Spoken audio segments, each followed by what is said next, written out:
ఈత కొడుతూ కాలక్షేపం చేస్తున్న పర్యాటక శాఖ మంత్రి జూపల్లి. టూరిజంపై మంత్రి జూపల్లి లేకుండానే సోమవారం అధికారులతో సమీక్ష సమావేశం నిర్వహిస్తున్న ముఖ్యమంత్రి రేవంత్ రెడ్డి. ఆహా, గమ్మత్తుంది కదా, మంచిగా ఉంది కదా. మంత్రి ఏమో మజా చేస్తున్నాడు, మంత్రి మజాలో ఉన్నాడు. ఆ శాఖకు సంబంధించిన అధికారులతో ఇక్కడ సమీక్ష నడుస్తుంది. ఆయన లేకుండా ఈయన ఎక్సైజ్ అండ్ పర్యాటక శాఖ మంత్రి. ఈడ బ్రహ్మాండంగా జరుగుతుంది. జూపల్లి స్విమ్మింగ్, టూరిజంపై సీఎం మీటింగ్.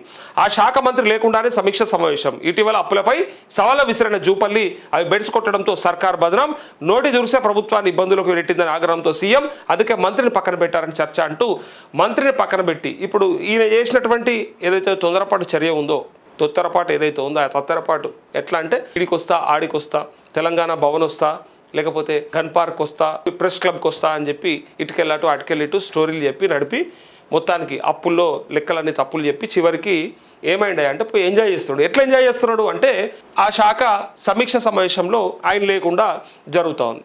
మరి ఈయనని పక్కన పెట్టిండా, ఈయననే వాళ్ళందరినీ పక్కన పెట్టిండా అంటే అర్థం చేసుకోవాలి, ఆయనకి ఈయన మీద విపరీతమైనటువంటి కోపం వచ్చిందట. అందుకోసమే మొన్న ఆల్రెడీ వార్తలు కూడా వచ్చినాయి. మీరు పిచ్చి పిచ్చి పనులు చేసి ప్రభుత్వాన్ని బదనాం చేసే ప్రయత్నం చేయకండి, పనికి మాలిన చెత్త వాగుడు వాగి అనవసరంగా ఖరాబ్ చేయకూర్రి, ప్రభుత్వాన్ని ఖరాబ్ చేయకూర్రి, దాంతోపాటు మన పేరు ఖరాబ్ అవుతుంది. మీరు ఉంటే నిలబడుర్రి, మాట మీద అంటే పర్ఫెక్ట్గా అనండి, నిలబడి లెక్కలతో సహా కొట్లాడండి. కానీ మీరు కింద మీద చేస్తారా అది ప్రభుత్వానికి దెబ్బ అని చెప్పి రేవంత్ రెడ్డి అన్నట్టుగా ఇక్కడ వార్త కనిపిస్తా ఉంది. సీఎంకు వ్యూహం లేదు, మంత్రుల మధ్య సమన్వయం లేదు. మంత్రుల ఓపెన్ డిబేట్ ఉత్సాహంపై ఢిల్లీ అధిష్టానం సీరియస్. బీఆర్ఎస్ వేసిన ట్రాప్ లో మంత్రులు చిక్కుకున్నారని ఆందోళన.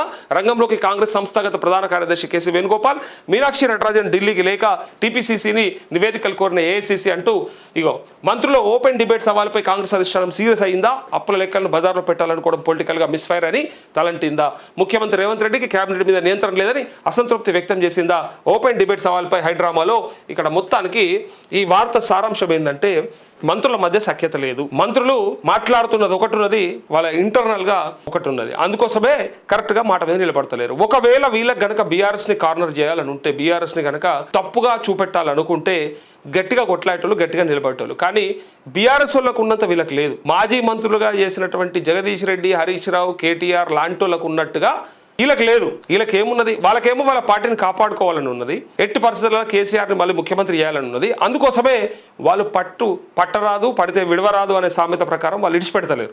వీళ్ళు ఏం చేస్తుర్రు, బయటికి ఒకటి అంటుర్రు, లోపల ఒకటి ఉన్నది. పోతే రేవంత్ రెడ్డి పోతాడు, పోతే ముఖ్యమంత్రి కదా, మాకు వచ్చింది ఏమున్నది, మేము ఎట్లా మళ్ళీ గెలుస్తామో గెలవో, మళ్ళీ వస్తామో రామో, నెక్స్ట్ మేము ఎటుపోతామో తెలియదు. కానీ ఈ రేవంత్ రెడ్డిని ఎందుకు ఉంచాలి, కథం పట్టేసేయాలి ఆ మాటలతోనని వీళ్ళ లోపల ఒకటి ఉంది, బయటకు ఒకటి చెప్తా ఉన్నారు. అందుకే బయట మాత్రం ఇన్ని లక్షల కోట్ల 10 లక్షల కోట్ల ఈడికి రా ఛాలెంజ్ చేస్తాం, ఆడికి రా ఛాలెంజ్ చేస్తామని అన్నీ చెప్పి లాస్ట్కు పత్త లేకుండా పోవాలి. పోతే ఏమవుతుందంటే బదనం వీళ్ళకి రాదు, చేసేది వీళ్ళు చేస్తారు, బదనం ఆయనకు వస్తుంది. ఇది అసలు సమస్య. ఇది ఎవరన్నా తీసుకోరు, ఏ మంత్రులు ఇద్దరి మధ్యలో గొడవ జరిగినా, పొంగులేటి కొండా సురేఖ మధ్యలో గొడవ జరిగినా అది రేవంత్ రెడ్డి మెడకే చుట్టుకుంటుంది. అడ్లూరి లక్ష్మణ్ పొన్నం ప్రభాకర్ మధ్యలో ఏది జరిగినా అది ఈయనకే చుట్టుకుంటుంది. వివేక్ లక్ష్మణ్కు మధ్యలో జరిగినా ఆయనకే చుట్టుకుంటుంది. అంతా ఎట్లా అయిపోయిందంటే చూడండి ఒకసారి, మంత్రుల మధ్యలో సఖ్యత లేకపోతే కూడా అది హోల్డ్ లేదు, ముఖ్యమంత్రికి పట్టు లేదు క్యాబినెట్ మీద. అందుకోసారికే ఇట్లాంటివన్నీ కూడా జరుగుతున్నాయని ప్రజలు అనుకునే కాడికి వస్తుంది. అందుకే వీళ్ళు కూడా ఏమనుకుంటారంటే పోతే రేవంత్ రెడ్డి మాకు వచ్చింది ఏమున్నది, నెక్స్ట్ మళ్ళీ గవర్నమెంట్ రాదని ప్రతి ఒక్కరికి తెలుసు.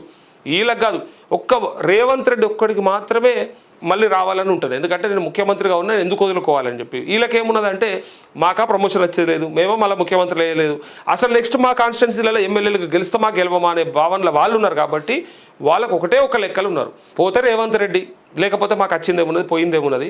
ఎందుకంటే మా శాఖ మీద పట్టు లేదు, మమ్మల్ని అడిగేటోళ్ళు లేరు, మమ్మల్ని కనీసం కన్సిడర్ కూడా చేస్తలేరు అనే భావనలో వాళ్ళు ఉన్నారు. ఇక చూద్దాం.